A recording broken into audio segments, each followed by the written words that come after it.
tem uma coisa que tá dando muita polêmica hoje em dia, essa coisa são os animes. Mas será que é pra tudo isso? Bom, você vai ficar sabendo disso tudo agora aqui no canal. Eu sou Vitor Neri e sejam muito bem-vindos ao Animeverso.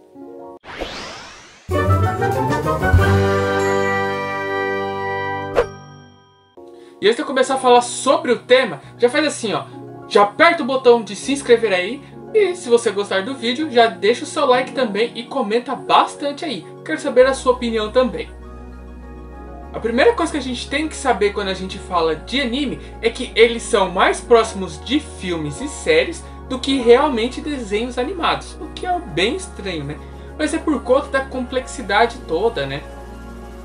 E outra coisa que a gente precisa pontuar também é que os animes e mangás, eles fazem parte da cultura japonesa. Então, a gente chegar e falar que uma pessoa não pode assistir tal anime porque isso é ruim, por causa disso e por causa daquilo, que vai prejudicar a pessoa, é a mesma coisa que a gente chegar e falar mal do futebol, do samba, desse jeitinho brasileiro de ser caloroso, sabe, hospitaleiro com as pessoas. A mesma coisa que reclamar da cultura brasileira.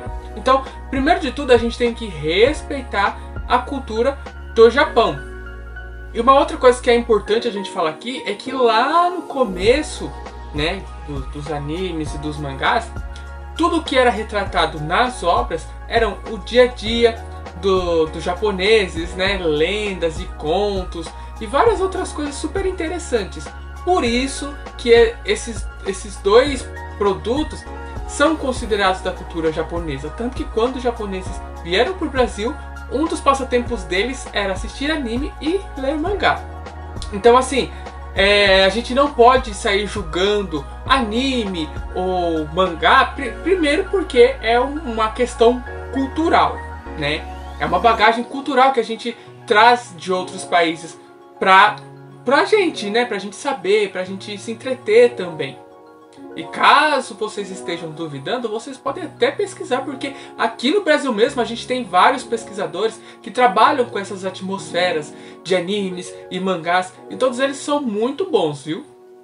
E mesmo depois de tanto tempo que se passou, né, desde a criação desses dois produtos, a gente ainda vê vários animes carregados ainda, carregando um pouco dessa questão ancestral deles, assim, né, dos antecessores, podemos dizer assim. E a gente pode até dizer que isso hoje em dia evoluiu, porque a gente tem animes e mangás que trabalham muito a inclusão.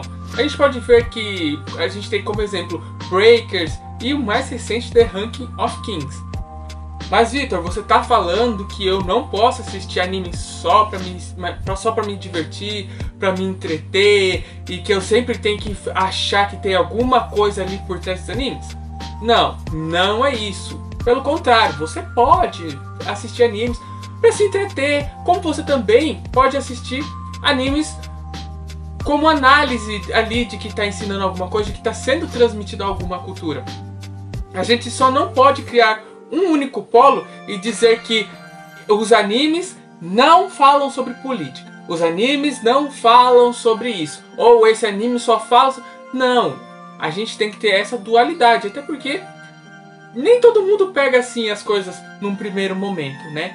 E outra, às vezes a pessoa não quer saber muito de temas polêmicos e acaba assistindo mais para se entreter mesmo, não há nada de errado com isso. Mas o que eu volto a dizer, errado é a gente achar que isso é um crime. Por exemplo, vamos começar aqui falando de religião, né? Que foi uma coisa muito debatida aí ultimamente na Record. A gente vê que Death Note, ele tem sim um cunho religioso, tanto que ele trabalha com um Shinigami, que pra quem não sabe é o deus da morte lá da cultura japonesa. E isso não é errado, eles estão trabalhando a cultura deles. A gente não pode chegar lá e exigir que eles trabalhem a cultura do evangelho, entendeu? Não pode, porque é da cultura deles. E tá errado isso, deles chegarem e divulgar a cultura deles, em trabalhar a cultura deles em produtos? Não tá errado. Errado é quem julga.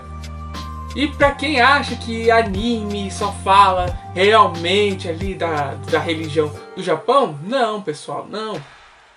Tanto que existe um anime contando a história de Jesus E esse anime foi até escrito aí, dirigido por Osamu Tezuka. E a gente vê também muito o lado espiritual, né, esse lado mais espírita, sendo trabalhado nos animes também, né? A gente vê, por exemplo, Anohana, Mieruko-chan, mesmo que seja trabalhado ali de uma maneira um pouco diferente, né? Ainda continua sendo uma maneira de se trabalhar a religião. A gente vê também críticas a classes sociais, como por exemplo Moriarty, entendeu? A gente vê sim também várias questões políticas também sendo trabalhadas em animes, inclusive Moriarty aí é um dos exemplos. A gente vê também um pouco disso em Akudama Drive. E essa questão política também é uma coisa que veio muito à tona, né, recentemente, por causa de um dublador que falou que One Piece não tinha nada a ver com essas questões políticas. Vou ser sincero pra vocês de que eu não assisti One Piece completo, acho que assisti os 5 primeiros episódios. Mas, assim, se tiver também, gente, qual que é o problema? É o que eu falei lá no começo. Muitos animes carregam traços dos seus antecessores e ancestrais aí, de que trabalhava muito a cultura, o contar a história de como era a vida no Japão, lendas e contos, entendeu? Então não é impossível de que One Piece trabalhe também a questão política. Mas se você tá afim só de assistir para se entreter, você também não precisa arranjar briga por causa disso. Infelizmente, animes têm causado muitas polêmicas desnecessárias. Tudo isso porque é uma cultura diferente da nossa, só que as pessoas querem implantar que isso seja uma cultura delas, que seja uma cultura do jeito que elas querem. Isso é errado. Agora, os japoneses transmitirem a cultura deles pra gente não é errado, entendeu? Repetindo, não é errado você assistir só pra se entreter, como também não é errado você assistir com um olhar mais crítico e analítico, tentando arrancar alguma coisa dali. E só para finalizar aqui, né, uma das provas aí de que os animes eles se parecem mais com filmes do que realmente com animações são as questões de filmes têm aqueles baseados em fatos reais, né, ou algum filme que foi produzido inspirado em tal pessoa, e a gente pode ver isso também em animes, como por exemplo o Anime Art, né, que é inspirado na vida da Artemis, que foi uma pintora lá da Itália, lá do século renascentista, se eu não me engano. Então, a gente tem que ter isso em mente. Existem filmes para crianças, jovens e adultos. Mesma coisa dos animes, existem animes para crianças, jovens e adultos. Se você está preocupado que seu filho esteja assistindo algum anime que seja impróprio para ele, existem vários animes que ensinam lições, sabe, de vida que são muito importantes para o crescimento da criança. Como por exemplo, Doraemon, Pokémon, Digimon. A gente vê que eles têm alguns ensinamentos de vida para ensinar para as crianças. E são ensinamentos muito interessantes. Então, caso você esteja com essa dúvida aí, e eu gostaria muito que esse vídeo fosse a chave para essa solução toda aí das polêmicas, mas infelizmente a gente não sabe, a gente sabe que isso não vai acontecer, e muitas coisas que eu falei aqui para vocês é realmente tirado de pesquisas que o pessoal fez. O pessoal estudou, o pessoal foi atrás, então aqui nada da minha cabeça, tá, pessoal? Bom, pessoal, por hoje é só. Eu espero que vocês tenham gostado do vídeo. Eu vou ficando por aqui. Já me segue nas redes sociais? Ainda não? Fica tranquilo que eu vou deixar todas elas na descrição. Se você gostou do vídeo, já deixa o like e se inscreve também, e aproveita para compartilhar com seus amigos. Vejo vocês no próximo vídeo e até a próxima.